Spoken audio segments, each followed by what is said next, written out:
Wine is a mocker, beer is a brawler, and whoever staggers because of them is not wise. Proverbs 21.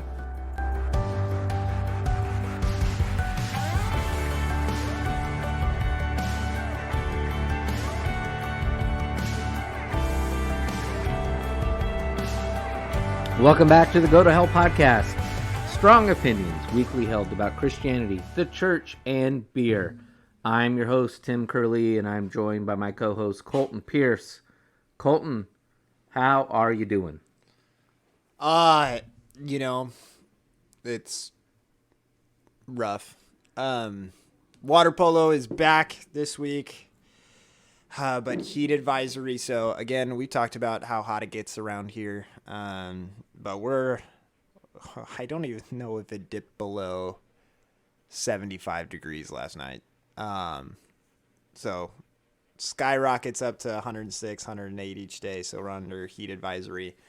You may be sitting to yourself and you're thinking, why is it that the water polo team has to adhere to heat advisory stuff? Well, there's actually two reasons. One is for coaches. We had a situation last week where a coach of a different sport, but regardless, didn't drink enough water, got some sort of heat stroke, and ended up like face down in mud for like 2 hours. Which how was there mud? I don't know. So our district has been on high alert, making sure that everybody's taking the precautions. People are bringing water bottles with them and doing all that kind of stuff. But then twofold, also know that pools seem like a really good place to cool off. And if you're just lounging in them, yes, absolutely. But if you're working out in them, and our pools in our area are no longer cold. I can attest. Mine is not cold anymore. They are. You get in them and it's like, oh, yeah, that's like if you were in a bath, you'd be like, okay, I need to reheat this water now. But right. It's not cold. So for boys or girls to be working out in them for 2 straight hours, and they are really working their bodies, they're losing a lot of fluids during that process. They're sweating out a lot of stuff. So if you didn't know, you actually sweat when you're in the pool still. And there's something to be said about the sun beating down on their head. And right, so we're under heat advisory, so that means I have to have... And where we're at around here, the hotter it is, the air quality tends to be worse. And so there are air quality alerts where they will not allow high school or any kind of school sports occur. That's not going on here, but that's another thing we have to often worry about. It's not happening. It's not happening right now, but it'll once we get into like harvest season, or if there's fires in the fall that we often have, we'll end up with where our like cars are getting coated with ash, and then we're not able to compete in sports or do anything like that. Our air quality gets really bad, especially coupled with the harvest when they're kicking everything up in the air and stuff. But anyways, so it's a little rough right now. I have to get up for practice because we're under heat advisory. So I have to be at the pool at 8 a.m. I know it's tough. So I'm tired. I haven't had an alarm in like a month and a half. So it's okay. No big deal. I'm having fun. But yeah, and I start work next week. I've got to go to trainings all next week. So I'm back in the swing of things. It's just, summer's over. Wow. I know. Breaks my heart. I know. It's so sad. This is like 6 weeks and that's it. Yeah. Well, good news is that this new district that I'm working for, they don't work in the month of June at all. So I'm like, oh, wow, that's going to be great. I'm going to have like 8 weeks. Like, wow. Have full 8 weeks. So, but it's good. And yeah, I know 6 weeks off. It's been, it's a travesty, really. Like, how dare you? Well, hopefully I do think that there is a lot of benefit to kids having time off and getting around and just being kids in the summers and getting into trouble and doing. I agree with that for sure. So if you're not feeling sympathy towards me, that's okay. But also do think about where it's like, I kind of wish that the kids were able to run around and go be kids for a while, a little bit longer than always just having to be in school. I think it's good for kids. So maybe not good for parents. We learned that over COVID, but you know. Yeah. So how are you doing, Tim? Not bad.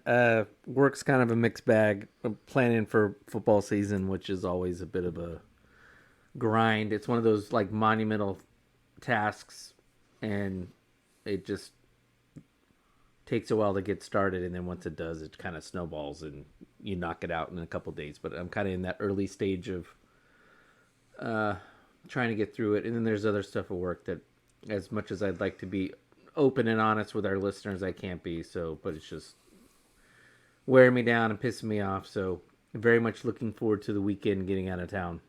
Yeah, because we're headed to San Diego, the whale's vagina, to drink beer. That's a movie quote, by the way. Please don't come after me for that. We do say that we're unfiltered, and I feel like we haven't always been, or I feel like we've been fairly filtered on this show for the most part.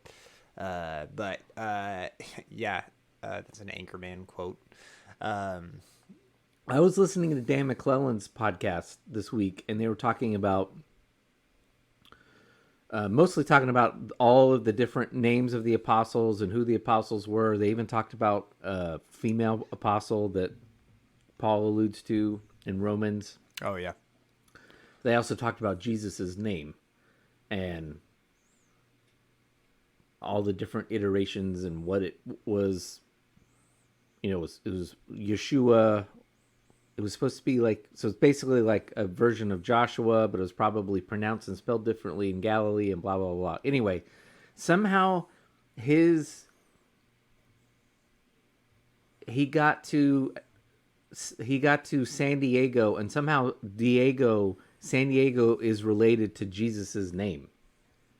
And I bring that up because he made the joke about, contrary to popular opinion, the name doesn't come from isn't German. It wasn't founded by the Germans. So he was making reference to Anchorman, and then he said it's actually San Diego, and it comes from Jesus. And I'm like, whoa, hang on, you like skipped a whole like 20 different dots of linguistic dot connecting to get to that. I don't think he's wrong. It was like, okay, that was a bit of a stretch. You had me at like Ian and Iago and Joshua and even and some of these other names that he was throwing out that are, you know, iterations of Joshua and then Jesus all throughout different languages. And then he got to that one. I'm like, okay, I don't get you at all there on that one.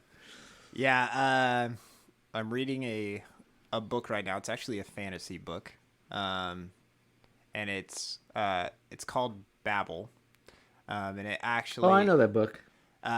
Well, it just came out. It's like it was a different book then. Yeah, it's probably only like 6 months old. Okay, now. It's a different book I'm thinking of. And it's a lot of fun because the author, I've liked this author before. She wrote this trilogy that I had read that was really good. She's a Chinese history major. I don't think she's from China. I need to get her full backstory, but she's a Chinese history major. She went to it's not Cambridge, it's Oxford. So I was like, oh man, they're gonna come for me.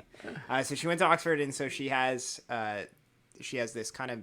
this whole book is taking place in like 1800s Oxford, with the height of imperialism for England, and her magic system is based around like real languages. Mm-hmm. And so the English are trying to so basically part of the conquering, and it's really good because it's a comment on imperialism. Mm-hmm. And because there's like these kids that are being like trafficked in and raised as like British people, so appropriation, right? And then they're like stealing their knowledge of their language to be able to use this as their magic system, and so it's kind of this simple thing where it's talking about how this language is power, and that's why it's named Babel, is because of, again, and this there's this building that's called Babel,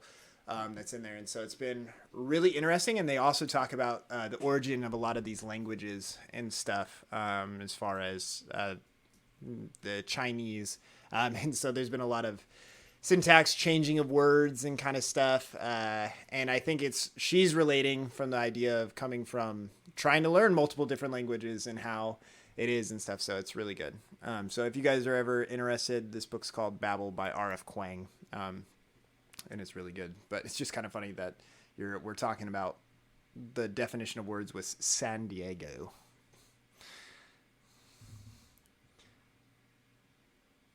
Oh, see, Wikipedia says that it was founded by the Germans. Just kidding. Look, I think I got that wrong because they were talking about James quite a bit too. I don't know. Whatever. I think it's a derivation. Diego is a name on itself, not a diminutive or anything, as previously identified here as Santiago. So it's a derivative of James or Jacob or Jacob. So, it means Saint Diego, actually. Yeah. I think it just means Saint Diego. Saint Diego, but Diego is somehow a derivative of James. Actually, I think the definition has been lost to us. Nobody knows. Nobody, yeah. We were just trying to impress you. You're right. I was just scholars are not sure. So we'll be there. We'll be drinking beer, having a good time. We will literally be eating, drinking, and sleeping. That's all we're gonna do. Just so we're clear, that's my favorite type of vacation. Oh, that's all I agree. want to do. I mean, maybe catch like a sporting event if I'm in like a cool city or something. But the wave, like Alex Morgan won't even be there. So it's like, she's at the Women's World Cup. So it's okay. I don't have to go see a Waves game. So, and then why would I go see like the fourth best team in the National League? Like, that'd be weird. I'm not going to go watch the Padres play. Although, shout out to any San Diego listeners. I do love that your city has fallen in love with baseball since football left. It's been awesome to see. Yeah, it's remarkable. That city has gone all in. Yeah, because you go down there and everybody has Padres stuff all over the place, which is awesome. I think that's really great. I love baseball, so it's a lot of fun to see people get highly invested in baseball just because I'm over football personally, but not everybody is, So we're going to drink lots of beer, but what we're drinking tonight will not be in San Diego. What are we drinking? Sitting here drinking beer, talking guys, killing time, living life with No, this is from Wayfinder. It's the original cold IPA. So a buddy of ours went to Portland last summer, and he felt like he needed to swing back by this place. He just wanted to try their cold IPA and then asked them about it, and they said, no, yeah, we were the originators of the cold IPA, which is it's a different way that they make the IPA where there's a freezing process with the hops, and it creates a really nice, balanced, smooth-tasting IPA, but also it can kick you in the britches because the ABV still stays fairly high. So it's almost kind of like drinking a session, but it still tastes like an IPA. So if you've ever had a session IPA, it's light like that, but it's still really good. But we're only putting up about a 6.9% on this. So It's really tasty. I'm a little suspect of the art label, the label art. I'm not sure if I'm drinking nothing that Henhouse wouldn't have given us. something from the occult or a conspiracy theory. It's somewhere in there. There's a serpent and a sword and a trident, and I don't know. It's very weird, but Again, nothing that Henhouse wouldn't have served us either, except there would have been a chicken on here. And then, yeah, so they're based out of Portland. Very, very tasty. Got a dank kind of flavor to it, in my opinion. it's not as. Yeah, it's still crisp, but it's not as. It's got more flavor than cold IPAs normally do. With that dank flavor. Yeah, it's really good. Highly recommend checking it out if you guys are able to find it. Not Fremont. Wayfinder Brewing in Portland, Oregon. So delicious. Music? I've been listening to one of my favorite bands. The Jackson 5. The Doves, although technically it's just Doves. There's no "the" in the name, but Doves. Are you listening to them because the new Mission Impossible movie is out, so like the Doves being released. Like, From the worst of the Mission Impossible Yeah. movies. what's the director that just puts the doves and everything? It's the Taiwanese, yeah, in all of his movies, he's got doves. He also did Face Off with Travolta and what's his name from Raising Arizona? Shoot. Anyway, in that movie, there's a scene like the big scene between them fighting. There's doves in that movie. He loves doves. No, they formed in 1998 out of Manchester United, out of Manchester, home of Manchester United. The only team in Manchester, if you ask some people. AKA Pound for pound, Manchester might be the greatest music city in the world, at least for Western music. It's phenomenal, amazing how many musical acts have come out of there. Anyway, Doves it's a 3-person band, or there's 3 founders, 2 twins and another guy. Very indie rock, what I call studio rock. It's a lot of layers, a lot of different instruments that they're laying down. I've never seen them live. I've kind of been reluctant to see them live because it's so good. It's another term I have for it is headphones. If you got a really nice set of headphones and just tune out the world and listen, because there's all kinds of stuff going on in their music. It's a lot like Pink Floyd. So anyway, been listening to their second album, came out in early 2000s, last broadcast. It's spectacular. If you've heard their songs, it's been in a TV show or a movie as part of the soundtrack. But I highly recommend them if you like that kind of indie prog rock kind of stuff. A lot of stuff going on. How about you? Yeah. So, sorry, I'm pulling this up because I just want to, I think some of the times,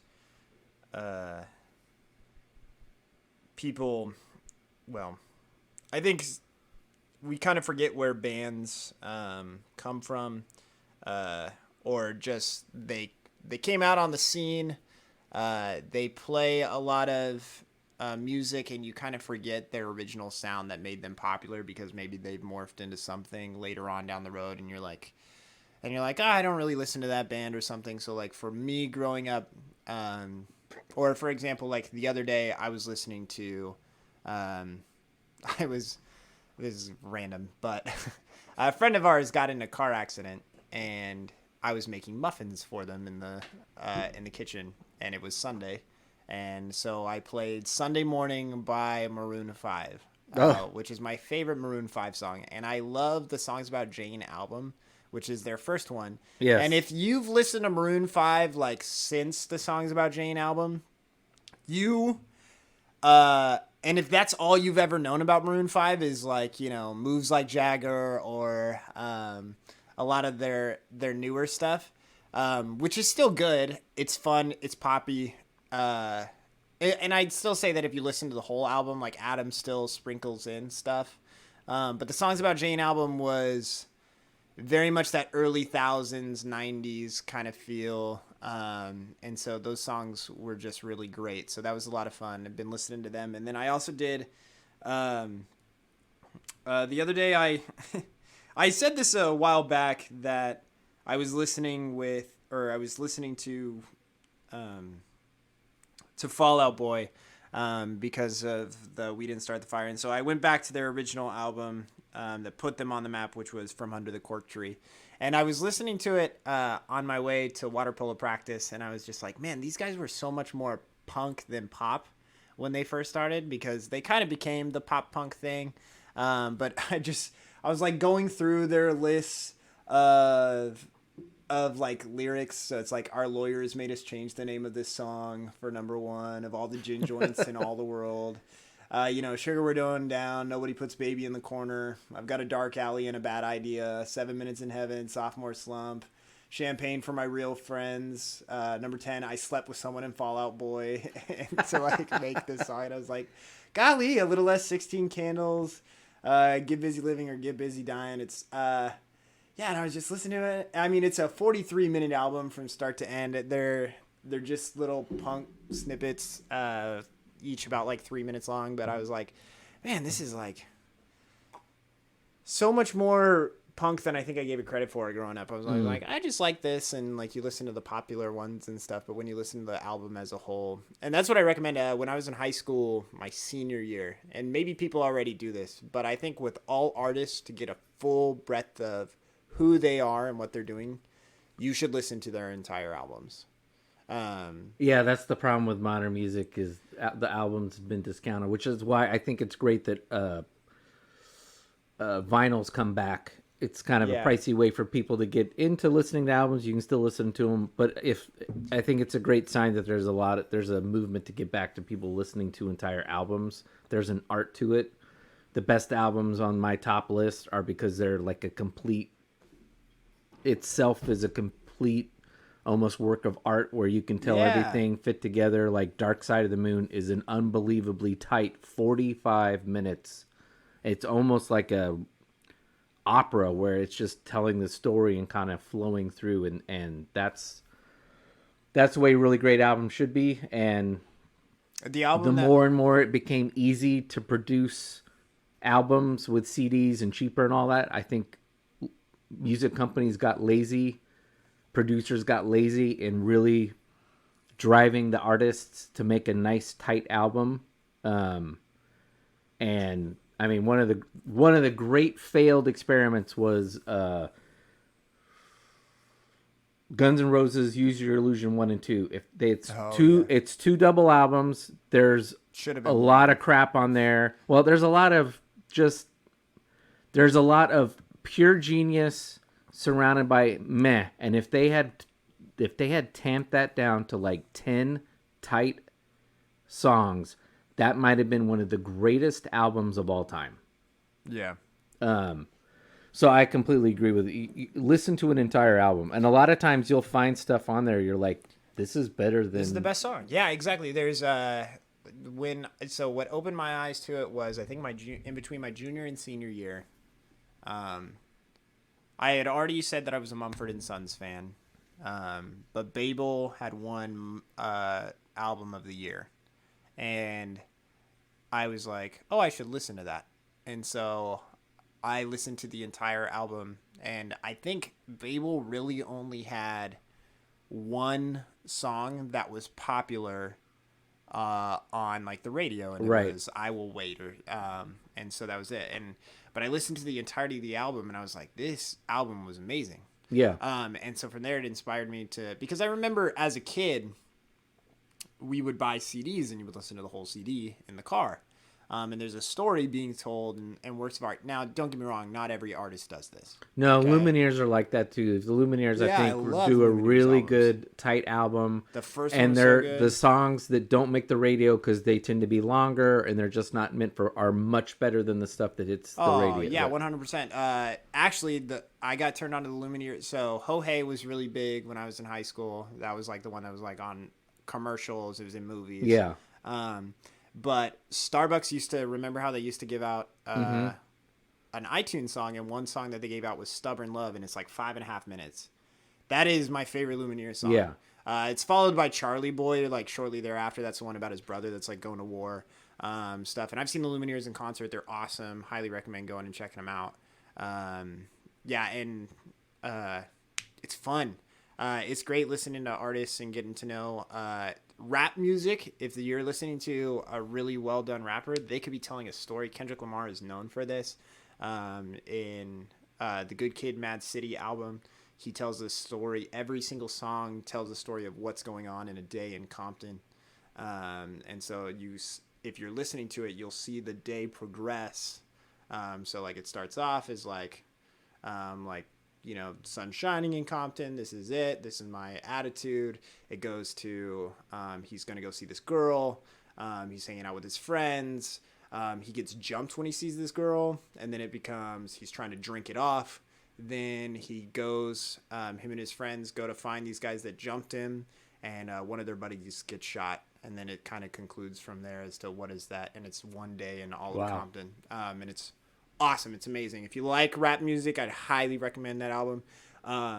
The album by Kendrick Lamar, that's considered his greatest album. He did win a Pulitzer Prize for Damn, but he gets a lot of love for what To Pimp a Butterfly gives. And that one is that one starts off, there's a poem that goes through it. And so each stage talks about this conflict that he's going through as a representative of the African American community, of kind of talking about how combative he was, going through that, and then this metamorphosis that he goes through, being interested in like being just drugs, women, whatever, and then really kind of elevating above that, kind of going through this time where he's confused on what it is that he wants to be, and then eventually coming back into the city and rebuilding with people from there. So it's a really, really good, powerful album. But it's crazy. Like, you wouldn't know that unless you listen to it. So like, people know songs from that album. And they're like, oh yeah, I love this song, but you wouldn't know that there's a story being told unless you actually listen to the whole thing. So, awesome, cool stuff that happens. Highly recommend. One more artist that's when you do some deep, when you go all the way back to their origins, Fleetwood Mac, first couple albums is completely different. It's a 100%. It's just a totally different band. It's I don't remember. It's one of the members who stayed in Fleetwood Mac all the way through with Stevie Nicks and what's her name. But one of the original founder members was Peter Green, a guitar player. He actually wrote Black Magic Woman. The version that you know from Santana is actually a cover. Peter Green's version is arguably, not actually, but arguably better. I prefer it. It's different. And Peter Green is one of the most underrated and I think lost guitar players in rock music. He is the one guy. BB King said he's the only guy that gives me sweats. That's how good he is. He died during COVID. So if you want to go back, listen to old Fleetwood Mac before they were who they became in the late 70s and 80s, which I'm not disrespecting that iteration of the band. What they did was phenomenal. What's the big famous album? Rumors. You mean the team, or you mean the group that became famous in like 2019? That was when they became famous because of some dude with an ocean spray bottle. Is that what you're talking about? Is that the band you're talking about? I thought that they were a 2019 band. You mean to tell me they were in the 70s? That's crazy. Rumors is one of the great albums. So Stevie Nicks does. She's very easy to make fun of. Let's put it that way. Sometimes she's a little too much of a Billy Goat when she's singing, but other What's times my she sounds favorite good. song from that Rumors album? Oh, that's a good question. I have to pull it up. My favorite song, I know which one's my favorite. I just can't remember the name of it. I like the one where they're doing the finger picking on the guitar. It's like Never Going Back Again. Isn't that what it's called? Never Going Back Again. Good That's call. my favorite one. I like It's that only one. 2 minutes. Yeah, but I love those 2 minutes. That's my favorite. I mean, Chains is good. There's great songs on there. I do not like Don't Stop because it got ruined by politics in the early 90s. It was the song of the Clintons or Al Gore. And it's not because of Al Gore. It's just like it got played over and It'll over again. soon be here. Yeah, it got over and over again. It's, all right. Yeah, I guess. Clean up on aisle 5. Yeah, I guess we can stop talking about music. Do you have any other cleanups besides the one that I told you about? I don't think so. All right, Colton's cleanup. I think that... Actually, I don't even know if this is a cleanup. I mean, we said... No, I mean, like, it is a cleanup. No, I'm chuckling because a lot of times this will come up, and a lot of the stuff that's come up like this, we need to just come up with a different name because like it's not really a hot topic. It's not really a cleanup. It's something else. So Well, I mean, I'm just cleaning up what I said earlier, I guess. But it's actually, I've been challenged this week. I don't know. We had our conversation last week, and hopefully you guys got a chance to listen to the last week's podcast. It was a good experience. I think that was the most Bible study-esque that we have been on this show. I felt like it was really kind of, as far as, I don't know if we've always talked about things that we're like, this is something that I struggle with, in like the aspect I of thought faith. Bible study in that sense. Okay, yeah. Yeah. So I was like, this is what I struggle with in the aspect of this faith, where I was like, yeah.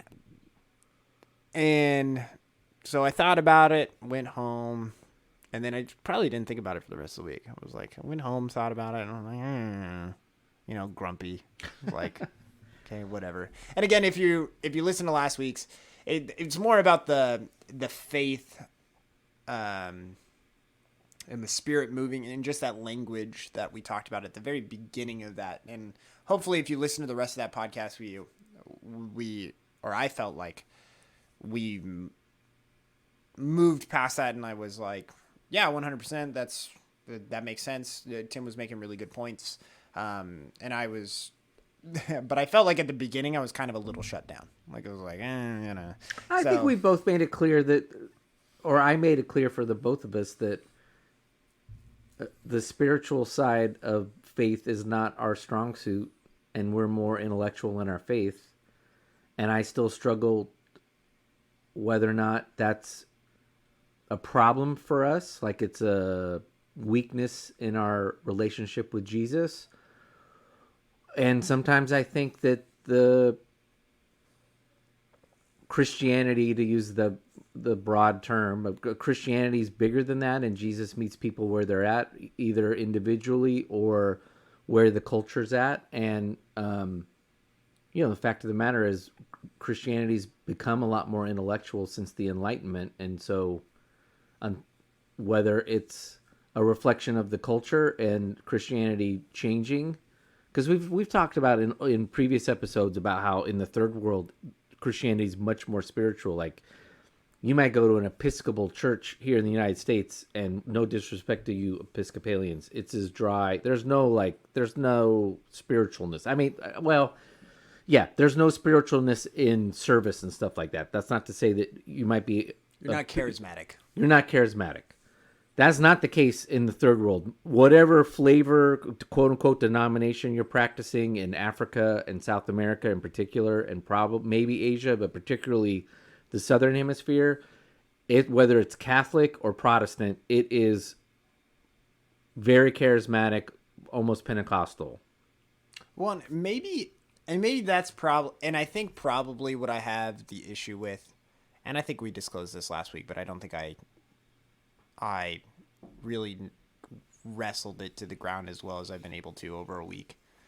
I think my biggest doubts that I have about the validity of the moving of the Spirit is coming from a lot of the charismatic elements that exist within a lot of church settings. Right. And where that comes from is from places like Hume Lake. If you're unfamiliar, there's a church camp that's up on the mountain over by where we're at. Huge church camp. They do a lot of great work. They have a camp that's in San Diego. They have camps in a couple of different spots around the world, and they give kids and military families the opportunity to have summer camps and stuff. They do a lot of good work. Yeah, this is an organization that basically services the majority of California Baptist churches. Well, the majority of Western United States. Yeah. For Protestant churches. Yeah, it's when I was in Presbyterian church as a 7th grader, we went to Hume Lake. They run a really smooth, good program. It's very well thought out. They do good rec. They have great volunteers. They do lots of training with a lot of their volunteers. This isn't like a kind of sketch camp that you send your kid to for the summer. They are highly monitored and they do their jobs really well. And so there's nothing that I want to take away from them. They even have like a Bible school that they have kids fresh out of high school go to. It's called their Joshua Tree program. And it's a good opportunity for those kids to go, and they do a lot of street evangelism. Again, they do a variety of different tasks to really hone in on their faith. That's where I met the guy I think we've talked about on this podcast before who moved to Papua New Guinea and was starting, and he's going to live there for the next 40 years of his life, which is insane to me. Yes. I still can't wrap my brain around that. Not because I love my stuff or anything here, but just the work that he's going to be doing over there is the part that just is insane. I just can't imagine, which is so cool. Like, it's a really cool thing, but at the same time, I couldn't do it. Right. It's insane. Anyways, it's insane. I'm just like blown away. Every time I think about it, I'm like, wow. And you don't think about it when you think about long distance missionaries that are doing that. Sometimes you don't really grasp it. But when you do, you're like, holy hell, you are doing some crazy shit over there. But so anyways, this camp, kids go there every summer. And so we see this really, and we talked about it last week, where there's this emotional high that happens on this mountain. And people get highly involved in it, and there's, people are emotional, they're crying, they're dedicating their lives to Jesus and that kind of stuff, which is awesome to see. And then as soon as that high gets taken away, they come down the mountain and nothing changes about their lives. Right. And so that's always the hard part, because we say that if we are doing as it was talked about in Lewis, our faith is not cheap. It's not this emotional experience. And maybe that's why I relate to what Lewis was talking about a little bit more, is just he leans in more to that idea of this is what our faith is. And we get down to these basics, and this is where our foundation lies, as opposed to lying in this emotional connection up here where you felt in touch or you experienced miracles or whatever. But what happens if you don't experience miracles on a regular basis? Right? That's when we found the Israelites who went, there were times where it was generations before God would do something for them. Where it's like, okay, you're living in prosperity and goodness, and there you go. And then that's when they turn away, is because but are we supposed to be a faith that is based upon miracles? Do we need to see the miracles in order for our faith to flourish? And again, if we're buying into what Jesus is asking of us, then no, right? Our world is this world where it's broken. We need to fix it. And when I say we fix it, I'm not saying that a person that's dying with cancer needs to be fixed of that disease. We're dealing with issues of the heart. We're not dealing with issues of the flesh. And that's the more important part. We might not even get to what we were going to discuss, the main topic, because this is what you're saying is good. It's just leading me to. Well, and so, but I do want to say, and why I started this was, I do still have to admit though, because I was in church on Sunday and we were talking about communion, and she brought up the cross. And again, I had to be confronted with something that I've mentioned on this podcast before, is that I do have to accept that there is a supernatural element to our faith. I don't know the workings of God at all times. I don't know. And again, this may have been what Bob was kind of getting at when you said that our pastor that was beloved for 25 years said, like, I've never had this divine, intervention or whatever it is. He can do that, but I have never experienced it. And so I need to acknowledge that it does actually happen, but it's just never happened to me. And so I work through I continue to follow his word and his guidance, and I am having faith in the fact that I am doing what I need to do without needing divine intervention, at any point. And so that's a really, hard thing. And again, it is challenging for a lot of people because, again, a lot of people think, well, maybe like for us, if we're skeptical, then we're the doubting Thomases, right? And like we're the ones that are like, well, we need to see the proof behind what it is that you're saying when it comes to, you know, these miracles or these signs that you're seeing and that kind of stuff. We want the proof. And, you know, Jesus says, like, it's great that all of you believes without having to see, but Thomas is like, I need to see. Right. But at the same time, understand that there are those of us that are living our faith without experiencing this spiritual high or this necessary or this divine intervention connection. And again, as we talked about last week, that doesn't mean that you are more godlike, if that makes sense. Right? It doesn't mean that you're at a higher level of understanding of who God is or whatever. If you're in this drought, it doesn't mean that you're not working hard enough to understand who God is or anything like that. That's not what it is. And so through that process, almost you become the doubting Thomas, or that we are the ones that are acting on faith and the fact that, and I'm just saying it goes both ways. And it's just, we are the ones that are acting on faith and knowing that his promises and his mission are what we're working towards, and that guides us as opposed to necessarily some intervention that comes from God. Because, I mean, like we said before, we had that friend who believed that he was legitimately receiving dreams from God, and they were definitely conflicting with Scripture. Yeah.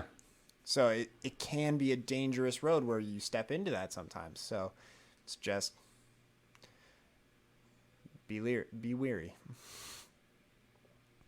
Leery. There's a balance.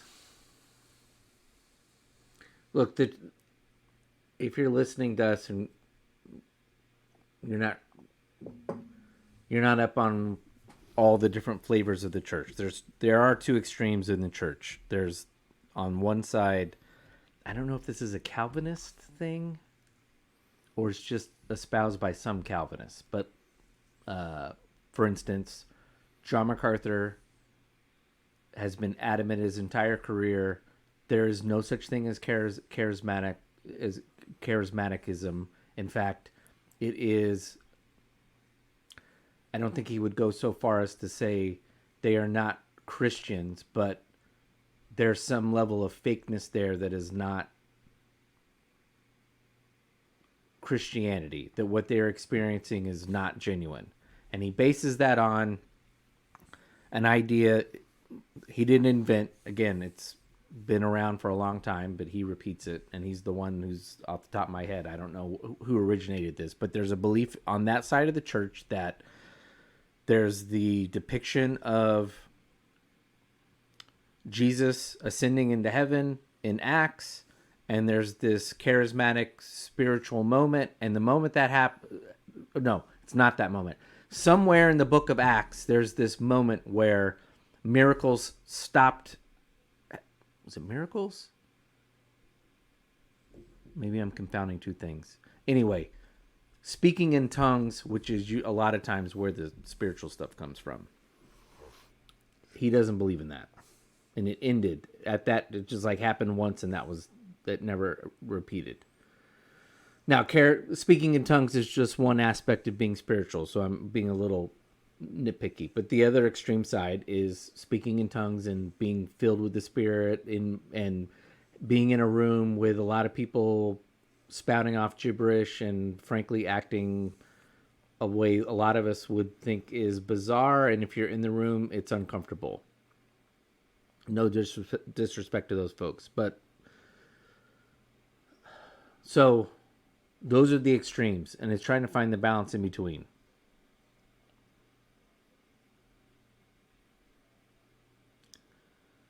And I do think for those of us who've I think the Spirit has been a lot, because we've become in the Enlightenment, we've become a lot more intellectual about the Bible. We've broken it down to the verse, where we come up with cockamamie theories based on one stupid verse. We pull it out of, and everything's just become how we think about the Bible. Yeah. And you've grown up on that, in that experience, whether or not you're actually spiritual or not, you're part of that. I'm part of that. There's people who, I don't know, for whatever reason, they're just wired differently. They tend to be more spiritual. I will say this. We, as I've said ad nauseum, and sorry folks, it will be a regular theme probably on every episode. Yes, we have entered a digital age. We are now entering into not only digital age, but an artificial age, artificial intelligence, etc. I think the more we get into things that don't physically exist, there's going to be a yearning by people to find some sort of connection to this lost physical and spiritual world Yeah. that has disappeared.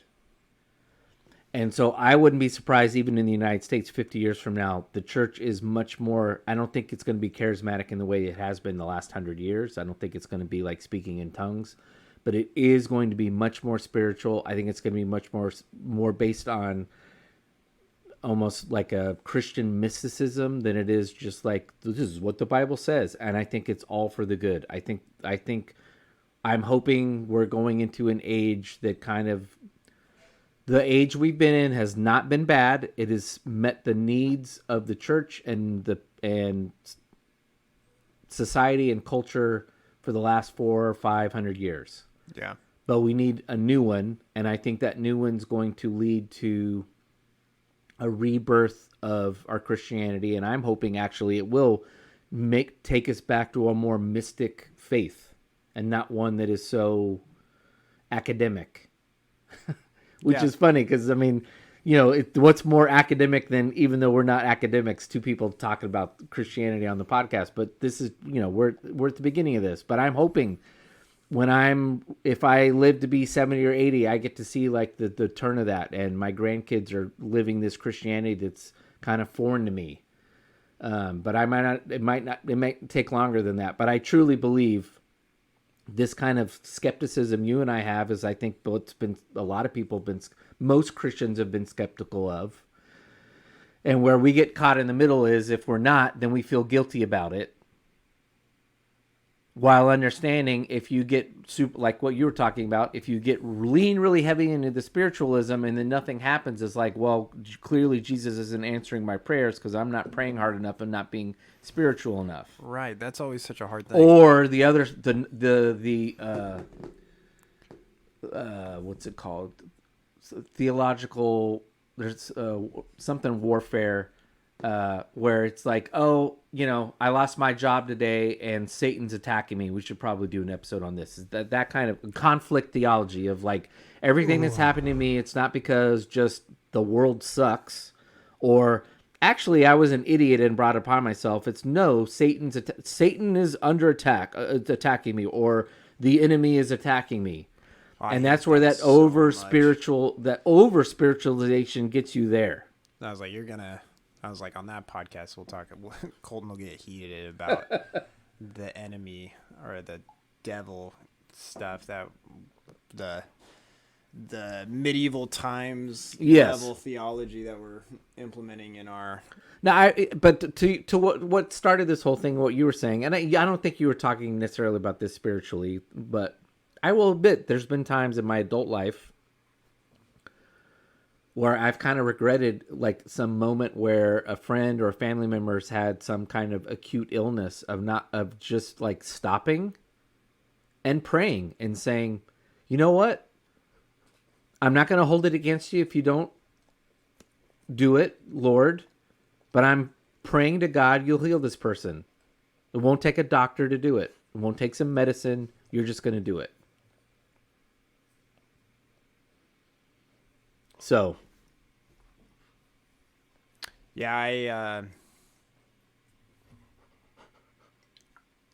I think that it's tough. And I mean, and here's also, I think that this is a good one. So I mean, like we always do the tongues, we go after those. people that are like, I feel like those are, and maybe there's people in charismatic churches, but there's people that would sit there and say that somebody else, I know somebody in particular where, like for example, Joel Osteen's church, where people in fairly charismatic churches are still questioning what's like the validity of some of the things that Joel Osteen says that he's witnessed or seen occur, and that kind of stuff. And again, just understand that that's how people are.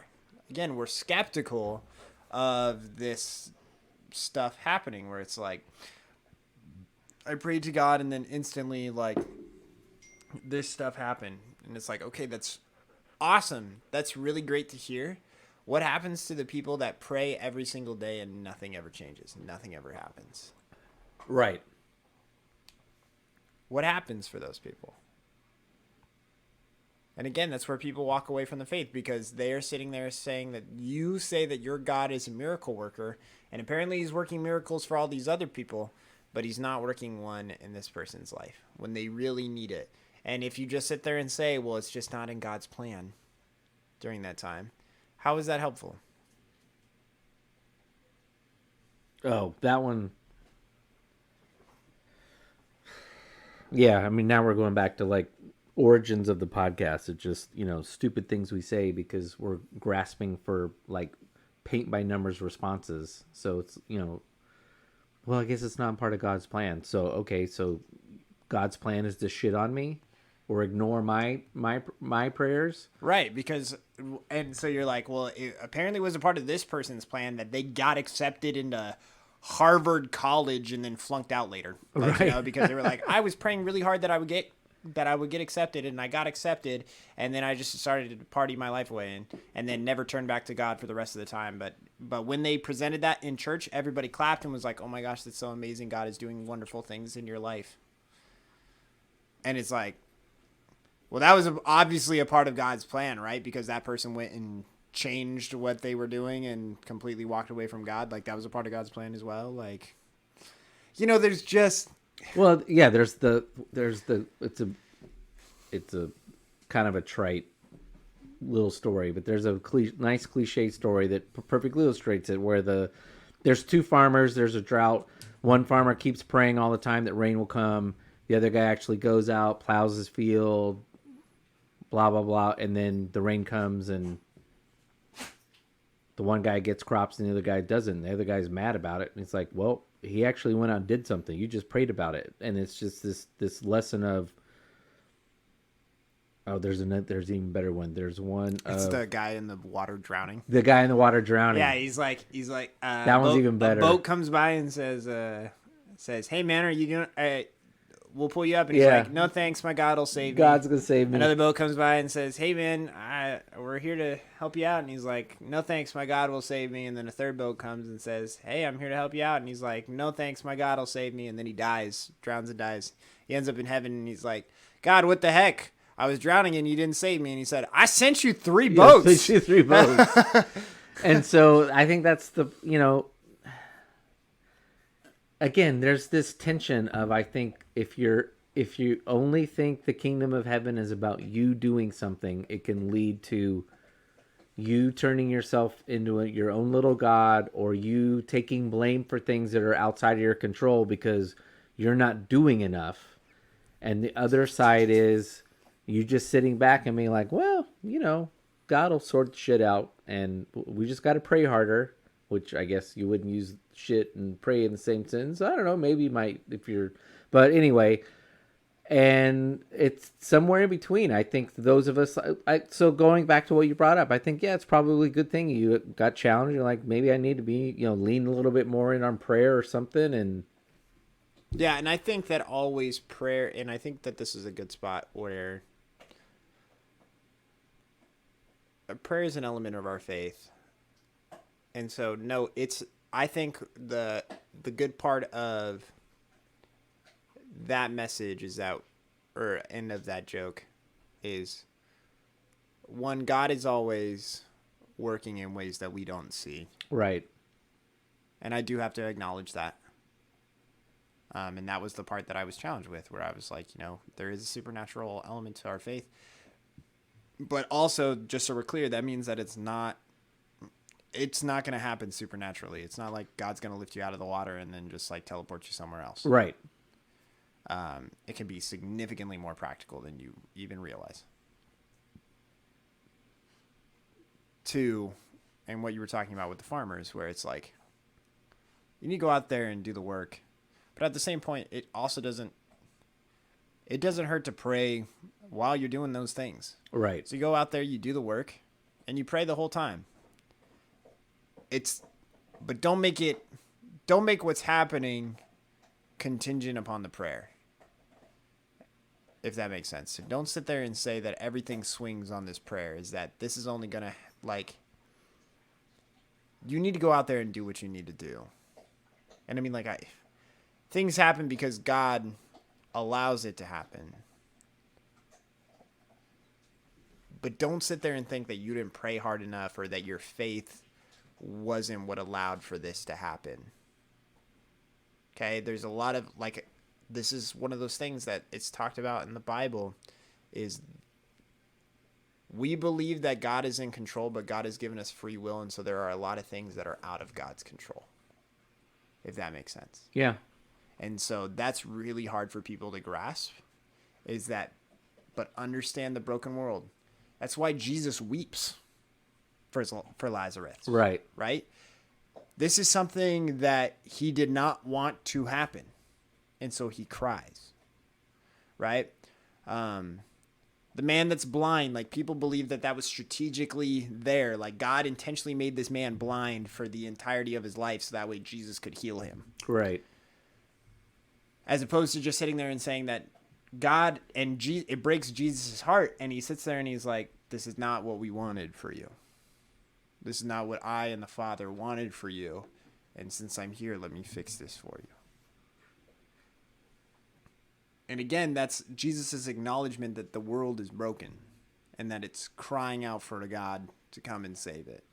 And that's the truth of our world, is that there are going to be times where there are things out of God's control because he has allowed for free will to exist. He has said, I want you to choose this, and he has allowed it for every single person, and so therefore they have free reign. But he works with what you got. And so that's really hard and challenging for people to understand. And so if that is allowed to happen, there can be a lot of really crappy stuff that can go on in our world because of this free will. Yeah. And so sitting there and saying, like, that's God's plan is just ridiculous. It's cheap. And, like, the grasping at straws is. Well, part of that also comes, I think, because people interpret the current traditional view of interpreting the Old Testament is to take things literally, where you and I take it more as ancient people trying to grasp with the evil world they live in and how God interacts with that world. But the hard part is still also remember, I think that the confusing part for a lot of people is still that one parable where the guy's like knocking on the door. So Jesus is telling the story about this guy who wakes up the guy in the middle of the night and is like, hey, I need this. And he's just persistent and he's annoying enough that eventually the guy gets up and like helps him out with whatever it is that he needs. Right. And so that becomes people's battle cry of, well, you need to annoy the hell out of God. So you pray with all of your might and you do this, and that's what happens. And he'll answer your prayers. Yes. But this is where I think that you need to turn to the Old Testament for that. And you go and you look at David and what he did for Bathsheba's first child. And where he wore a sackcloth. And while the child was sick before it died, he continually prayed and wept and tried his hardest to make sure that the baby was able to live. And yet it still died. Yes. And again, acknowledging that. Which I think that there's still an element of people trying to do what you were saying before. You're trying to answer something. So if you're sitting there and you're saying, well, it was God's will that the baby died and that kind of thing. Yeah, I think if there's a There's a karma. there's element there's to a that. view there's a strong view. There's a view with a significant amount of Christians who view that as God, in His infinite wisdom, had the baby die, and my view of that is one didn't have anything to do with the other. And you might say, well, David certainly did. I think David's appropriately. I haven't read this literal scripture, so maybe I'm adding a modern spin to this. So I apologize. Maybe I should, and then we'll do a cleanup next week. I But, think the hard part before you go into it and just remember is that Nathan gives him the prophecy that his child will die. Oh, that's true. So I was like, so Nathan comes in and says, your child's going to die. He also tells him like the stuff about his sons and like all that kind of stuff. Like there's things that are going to happen because of this decision. Right. And you will never see the temple be built, blah, blah, blah. But I also still, there's debate about that. I don't know if on this podcast, like it'll be like, Yeah, I don't want to go down the rabbit hole. I was like, I don't want to go down there. There's a guy named Dan McClellan who would probably explain that to you if you want to go check him out. Anyway. Thanks for listening to the Go to Hell podcast. Show voiceovers courtesy of 11 Labs. Please subscribe, rate, and review. Post your comments, questions, criticisms, or an invitation to Hades on Twitter at the Go to Hell Pod and Instagram at Go to Hell Pod. Email us at tim@gotohellpodcast.com or Colton@gotohellpodcast.com. Now, go to hell.